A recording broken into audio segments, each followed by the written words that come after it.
तो class 10th के chapter 12 exercise 12.3 का ये क्वेश्चन नंबर 16 है। आकृति में छायांकित डिजाइन का क्षेत्रफल ज्ञात कीजिए जो 8 सेंटीमीटर त्रिज्याओं वाले दो वृत्तों के चतुर्थांशों के बीच उभयनिष्ठ है। ठीक है ना, क्या है इसमें दो चतुर्थांश दिए गए हैं और चतुर्थांश की त्रिज्या दी गई है हमको 8 सेंटीमीटर और डिजाइन के छायांकित जो डिजाइन है उसका क्षेत्रफल ज्ञात करना है। चलो चित्र से समझते हैं ध्यान से। पहले चतुर्थांश का मतलब समझते हैं ना, वृत्त का एक चौथा भाग उसको चतुर्थांश कहते हैं। तो इसको चतुर्थांश में देखो ध्यान से, पहले चित्र समझते हैं। ये चतुर्थांश है एक वृत्त का, एक चौथाई भाग है। इस चतुर्थांश की त्रिज्या कितनी दे रखी है 8 सेंटीमीटर और चतुर्थांश के यहाँ पर बनने वाला कोण कितना अंश का होता है 90 अंश का। बिल्कुल, वेरी गुड। तो 90 अंश का कोण बनेगा और त्रिज्याएं इसकी हैं हमारे पास कितनी 8 सेंटीमीटर की है। कितने सेंटीमीटर की है 8 सेंटीमीटर, 1 मिनट, 8 सेंटीमीटर की त्रिज्याएं हैं। और एक चतुर्थांश और है जो यहाँ से ध्यान से देखना, चित्र में देखो देखो कैसे बन रहा है। ये बना एक चतुर्थांश, यहाँ से शुरू हुआ बनना, ये दूसरा चतुर्थांश है। इन दोनों चतुर्थांशों के द्वारा बीच में एक डिजाइन बनाया गया है और इसकी भी 90 डिग्री एंगल बनेगा। 8 सेंटीमीटर के ये है और ये छायांकित भाग है जिसमें डिजाइन बनाया गया है। ये समझ रहे हैं आप। तो इस डिजाइन का क्षेत्रफल हमने निकालना है। क्लियर है। फिर से इस फिगर को हम और छोटे उसमें क्लासिफाई करें, टुकड़े में बांटें इसको अलग अलग, तो देखेंगे आपकी जो ये छायांकित भाग है ये दो चीज़ों से मिलकर बना है। कैसे, ध्यान से देखना आप। ये एक हमारे पास चतुर्थांश था। इस चतुर्थांश में हमने एक डॉट डॉट लाइन ड्रॉ की है। 90 अंश का कोण बनेगा, 8 सेंटीमीटर की इसकी त्रिज्या है। ये डॉट डॉट लाइन है, दिखाई दे रहा है आपको बेटा। जो ये पूरा का पूरा डिजाइन है, ये डिजाइन इस डॉटेड लाइन के ऊपर और इस डॉटेड लाइन के नीचे की ओर बना है। तो अगर हम इस डॉटेड लाइन के ऊपर का डिजाइन देखें तो कुछ ऐसा दिखाई देगा, आधा डिजाइन बना हुआ। ये एक चतुर्थांश पे बना हुआ डिजाइन है, इस पूरे डिजाइन का आधा भाग है ये। तो हम देखें ध्यान से, तो ये आधा जो भाग दिखाई दे रहा है हमको, ये कैसा दिखाई दे रहा है वृत्तखंड। कैसे बोला था वृत्तखंड, किसी वृत्त का एक टुकड़ा। ये वृत्त की कोई जीवा है समझ लीजिए, और उसका एक चाप द्वारा जो घिरा हुआ क्षेत्र होता है वो क्या कहलाता है, एक वृत्तखंड कहलाता है। तो समझ लीजिए कि जो पूरा डिजाइन है उसका एक चतुर्थांश पे बना हुआ जो डिजाइन है वो किस आकृति का है, वृत्तखंड के आकृति का है। ठीक है ना। ऐसे अगर हम दूसरा ऊपर वाला टुकड़ा भी उठा के ले लें, ध्यान से देखना उसको बनते हुए यार। ये दूसरा चतुर्थांश था हमारा जो ऊपर से नीचे की ओर बना है। इस चतुर्थांश में भी एक डॉटेड लाइन गया हुआ है, यही 90 अंश का बनेगा, 8 सेंटीमीटर इसकी त्रिज्याएं हैं। ये डॉटेड लाइन है, इसके नीचे भी एक चित्र डिजाइन बना हुआ, ये बना है ना। अगर मैं इन दोनों डिजाइनों को एक साथ रख दूं तो ये बन जाएगा, बनेगा कि नहीं। तो हमने इन दोनों को अलग अलग देखा, तो अलग अलग देखने में हमको दिखाई दे रहा कि जो ये डिजाइन है वो दो वृत्तखंडों के टुकड़ों से मिलके बना हुआ है।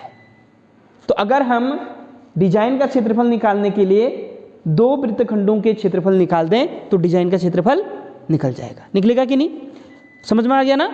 वृत्तखंड का क्षेत्रफल कितने वृत्तखंडों से मिलकर बना है, दो। एक ये है, एक ये है। तो दो वृत्तखंडों के क्षेत्रफल से ये बीच का डिजाइन बना हुआ है। तो आपको फॉर्मूला मालूम है वृत्तखंड के क्षेत्रफल का। इसमें हमको त्रिज्या दी गई है 8। तो प्रत्येक वृत्तखंड का कोण 90 डिग्री है क्योंकि वो चतुर्थांश है। 90 अंश का कोण बन रहा है यहाँ, इसमें भी 90 अंश का कोण बन रहा है। प्रत्येक इसलिए लिखा है क्योंकि दोनों सेम है, बराबर हैं, दोनों की त्रिज्याएं भी बराबर हैं। तो हमको 8 सेंटीमीटर लिया हमने, आर। छायांकित डिजाइन का क्षेत्रफल बराबर किसके होगा कहा था हमने आपको, 2 गुणा लघु वृत्तखंड का क्षेत्रफल। 2 क्यों लिखा है, क्योंकि दो डिजाइन बने हैं ना बेटा, दो वृत्तखंड हैं जो एक समान है, तब हमने 2 गुणा लिखा। और लघु वृत्तखंड का क्षेत्रफल, तो 2 गुणा लघु वृत्तखंड का क्षेत्रफल का सूत्र होता है आर स्क्वायर। अच्छा, इसमें मैंने 2 लिखा हुआ है, नॉर्मली इसमें आर स्क्वायर आएगा। जो फॉर्मूला है वो क्या होता है, R square into pi theta upon 360 minus sine theta upon 2। ये वृत्तखंड का सूत्र है, याद रखो आप सभी लोग। R square into pi theta upon 360 minus sine theta upon 2।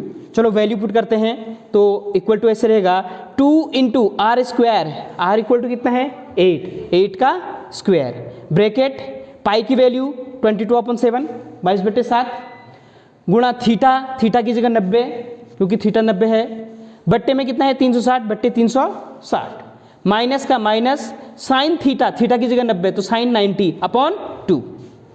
Clear है यहाँ तक? आप इसको सिंप्लीफाई कर लेते हैं तो हमको क्या मिलेगा, ये सेम ऐसे ही रहा 22, इसको कैंसिल करो 9, इसके 0 से इसके 0 कैंसिल, 9 एकम 9, 9 चौको 36, 4 बार कैंसिल हो गया ये। तो ये ऊपर में 22 बचेगा, बट्टे में 7 गुणा इसको कैंसिल किया हमने तो 9 चौको 36, 4 आया। ऋण ये एक कैसे हुआ बेटा, साइन 90 की वैल्यू 1 होती है, हमने टेबल में पढ़ा था साइन 90 = 1, तो 1/, ये 2 आ गया। क्लियर है यहाँ तक भी? फिर और कैंसिल हो रहा है ये, 2 2 जा 4, 2 11 जा 22, 2 से कट हो गया। और तो ये क्या बचेगा हमारे पास, 2 गुणा 8 का वर्ग, 8 8 64, ब्रैकेट स्टार्ट किया, 2 से इसको काट दिया, 2 11 हम 22, बट्टे में 7 गुणा यहाँ पे 2 बच गया, 2 दूना 4। क्लियर है? -1/2। इसको भी मल्टीप्लाई कर लो आप, तो ये कितना हो जाएगा, मल्टीप्लाई करके 2 4 जा 8, 2 6 जा 12, 128, ब्रैकेट में 11 माइनस एलसीएम ले लिया। देखो यहाँ पे 2 है, यहाँ पे भी 2 है, लेकिन यहाँ एक्स्ट्रा 7 है, 7 से गुणा कर दो, 7 से गुणा कर दो, 7 एकम 7, बट्टे में कितना जाएगा, 7 दूना 14, 14 एलसीएम हो गया ना इनका दोनों का, तो 14 हो गया। अब 11 में से 7 घटाओ 4, तो क्या हो गया हमारे पास 128 गुणा 4 बट्टे 14, 128 गुणा 4 बट्टे 14, 14 और इसको कैंसिल करते हैं किससे, 2 से, 2 7 जा 14 और 2 6 जा 12, 2 4 जा 8, कितना आ गया 64 × 4 अपॉन कितना बचा 7, क्योंकि 2 से काटा था ना हमने, 2 7 14। अब इसको और इसको भी गुणा कर लो, 4 6 24 का नीचे गए, 4 चौको 16, 16 का कैंसिल 1, 4 6 24, 24 और 1 25, कितना हो गया टोटल 256, 4 आए थे ना, 4 चौको 16 आया था ना, 56, 256 बट्टे 7। अभी कटता तो नहीं है, चाहे तो आप इसको डेसिमल में भी चेंज कर सकते हैं और यहीं पर भी छोड़ सकते हैं। तो हमारे पास कितना क्षेत्रफल आ गया, 256/7 सेंटीमीटर स्क्वायर। तो जो पूरा डिजाइन बना हुआ था ये डिजाइन का जो क्षेत्रफल आ गया, ये कितना आ गया 256/7 सेंटीमीटर स्क्वायर। समझ में आया नहीं आया?